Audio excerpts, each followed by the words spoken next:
Inna dina indallahil Islam. Sesungguhnya agama di sisi Allah itu adalah agama Islam.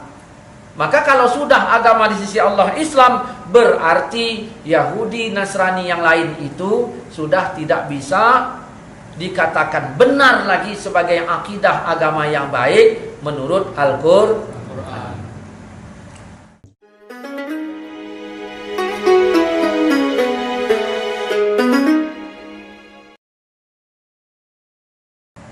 Iman ini yang diterima di akhirat nanti apa?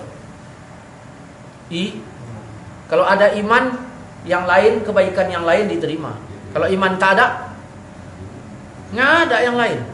Iman ini bernilai 1, yang lain 0 semuanya itu. 1 ada 0 di awalnya, jadilah itu berangka itu. Kalau tak ada 0 semua, nggak ada 1, kosong itu nilai iman. Nah, ada orang jual durian.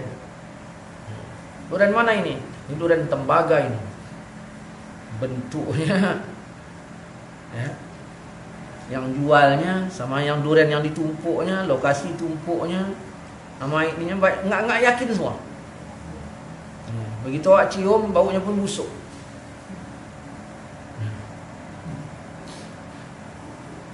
Yang perlu duriannya apa baunya? Tapi kalau baunya tak bau busuk gimana? Nol. Dulu kalau kami di kampung dulu itu, nah seringkali durian itu kami bikin tai ayam.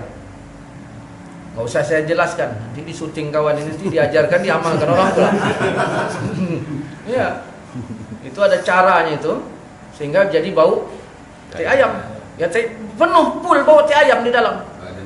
Nah baru taruhan kami dulu masih kecil lah. Kalau habis durian ini 1, kubayar sekian. Durian enak, begitu dibuka ya tengi bau tai ayam total itu. Mana berani dia? Lebih baik dia bayar uang ke saya kan gitu kan. Nah, itu. Yang perlu baunya apa durian? Duriannya, tapi kalau baunya kayak gitu gimana? Nah, amal ini perlu. Iman juga lebih perlu. Itulah. Allah berikan setiap hamba yang beriman 1 pohon, 2 dahan. Nah, ini 2 dahan. Yang pertama dahan nikmat, yang kedua dahan musibah. Nah, nilai ini. Kalau yang nikmat, nanti buahnya apa? Syukur. Kalau musibah buahnya apa? Sabar. Nah, ini kalau sempat tak ada buahnya, 2 cabang ini tak berbuah, syukur tak ada, sabar tak ada, berarti ini batang gagal. Nah, jadi kalau memang dia imannya ada, nah, adalah tanda dimanapun dia berada itu nanti. Orang yang beriman di dalam majelis ilmu, dia itu punya iman. Nah, nyaman dia. Orang yang tidak beriman di dalam majelis ilmu tidak nyaman. Orang tidak beriman di dalam majelis maksiat nyaman. Maka ketika dia tak nyaman dalam majelis ilmu, sudah ada satu tanda itu pada dirinya. Nah, jadi kalau sudah demikian, baiknya bagaimana? Pergi kau, kan gitu. Pergi kau ke kota sana. Di sana semua ada. Nah, semua ada. Terserah kau nanti. Akhirnya apa? Allah pun murka. Mau kemana Pak? Bu, mau kemana? Pengajian. Ibu ikut pengajian berapa? Oh, kami di sini majelis pengajiannya banyak ini. Ada 6. Seminggu itu cuma 6. Perinya cuma hari Jumat aja. Selebihnya ngaji. Ibu rajin pergi? Iya. Bapak? Oh, aku rajin. Begitu kita tanya sama majelis pengajian macam mana bapak sana? Aduh, parah. Seluruh majelis pengajian memberikan kesaksian dia datang bikin parah.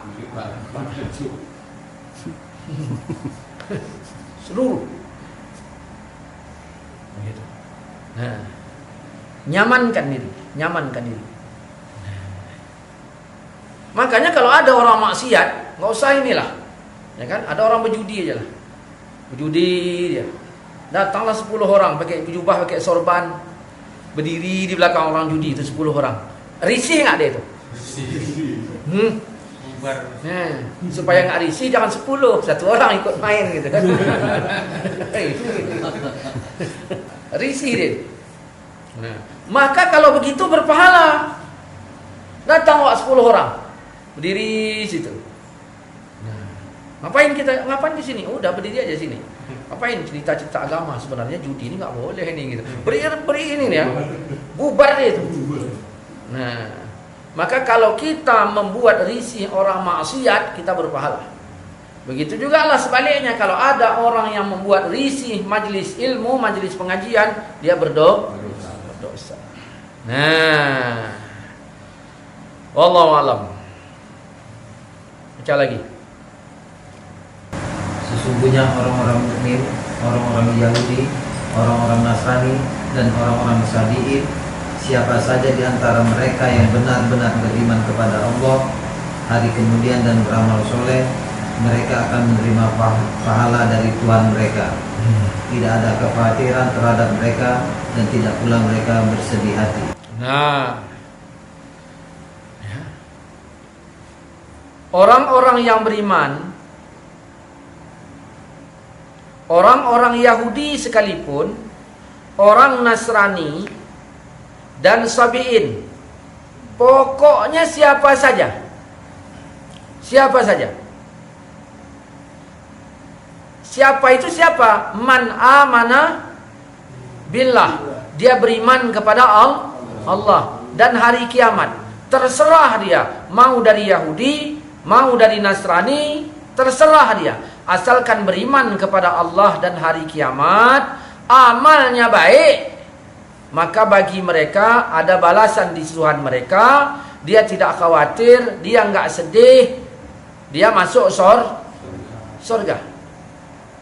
Syaratnya apa?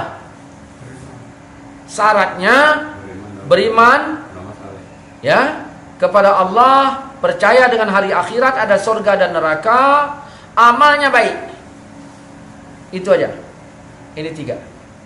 Terserah dia, mau Yahudi, mau Nasrani, terserah. Kenapa? Ayat ini ya apa yang tadi menceritakan tentang kaum Nabi Musa.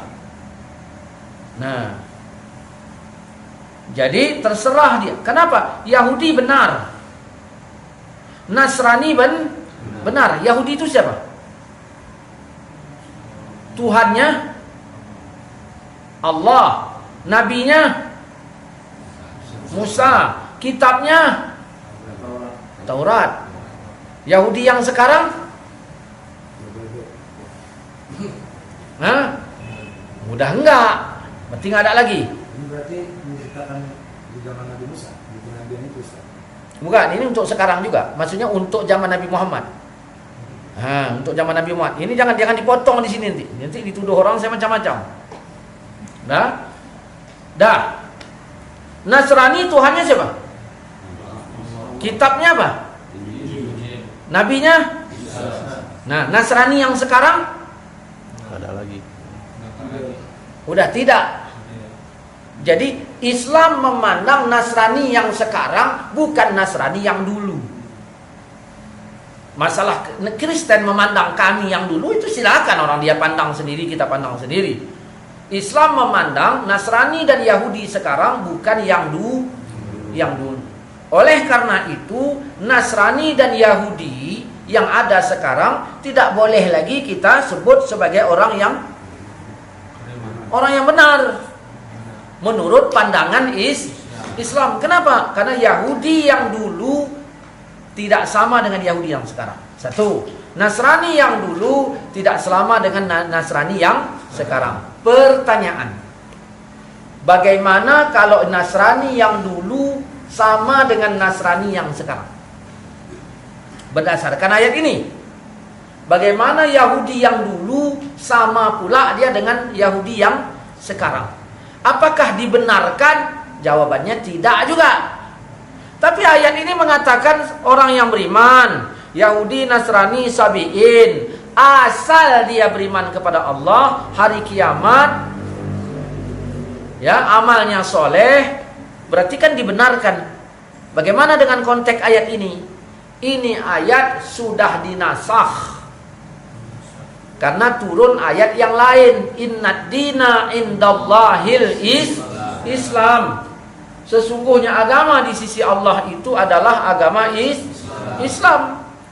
Maka kalau sudah agama di sisi Allah Islam, berarti Yahudi, Nasrani yang lain itu sudah tidak bisa dikatakan benar lagi sebagai akidah agama yang baik menurut Al-Qur'an. Ada orang tidak terima ayat nasikh dan mansukh, tidak terima, maka dia berusaha mengambil ayat ini. Syaratnya beriman kepada Allah, hari kiamat, amalnya baik. Udah. Itu kalaupun dia Islam, jadilah Islamnya liberal. Inilah dia dalilnya. Kita kan tidak liberal. Ada ayat tadi menjelaskan agama di sisi Tuhan itu adalah Islam. Maka ternafilah agama-agama yang lain menurut Islam. Begitu. Jangan pula nanti misalnya kalau sempatlah divideokan orang cakap saya ini, lalu berkata, wah ini tengok radikal, atukmu. Tidak bisa membedakan mana radikal, mana tidak. Maksudnya terus sama. Terus sama. Nah, kayak ada itu, malah saya bilang bahaya nanti. Kayak ada gitu aja lah. Ada itu. Ustaz juga itu, nyanyi-nyanyi orang Kristen itu. Iya kan? Pernah nonton itu videonya? Ustaz juga itu kan, nyanyi sama Kristen. Kayak kalau kita tengok, ngibulin. Oh, nggak tahu saya. Pokoknya gitu lah ya kan. Udah. Tapi kalau saya tengok wajahnya, kayaknya dia yang lebih semangat daripada yang Kristen itu kan. Gitu. Nah, kita doakan kepada Allah supaya kita dapat hidayah. Amin. Nah, itu. Nanti kalau kita bilang kita doakan semoga dia dapat hidayah, katanya kita nyindir. Ya kan? Kita doakan kepada Allah supaya kita dapat hidayah. Jadi jangan nanti comot ayat ini ya. Jangan nanti dicomot untuk dijadikan dalil. Allah semuanya benar. Maka kita tengok itu, kalau ada orang main-main Facebook itu apa komen-komennya. Yang penting baik. Tuh tengok Habib Bahar gitu kan. Tengok itu. Habib apa itu? Kadrun gitu ya. Itu kadrun itu dulu diucapkan pertama kali orang PKI. Ya. Jadi awal kali Facebook muncul dulu nggak ada orang bilang kadrun. Begitu sekarang ini PKI mulai muncul gitu. Bahasa kadrun banyak kali. Bahasa kadrun itu. Saya pikir nih, tak betul entah enggak pikiran saya nih. Ini apa yang komen-komen kadrun ini orang-orang PKI ini saya pikir kan. Nyamar dia pura-pura Islam kan gitu. Saya pikir kan betul nih. Pikiran saya entah enggak, enggak ngerti saya. Apa itu Habib Bahar, Habib Rizik dan sebagainya, pokoknya semuanya lah. Nah, Ustaz Somad bicara begini, tulisnya komennya ngibul. Ya Allah. Heran kita dengan orang ini. Jadi kita doakanlah ya, semoga kita dapat hidayah.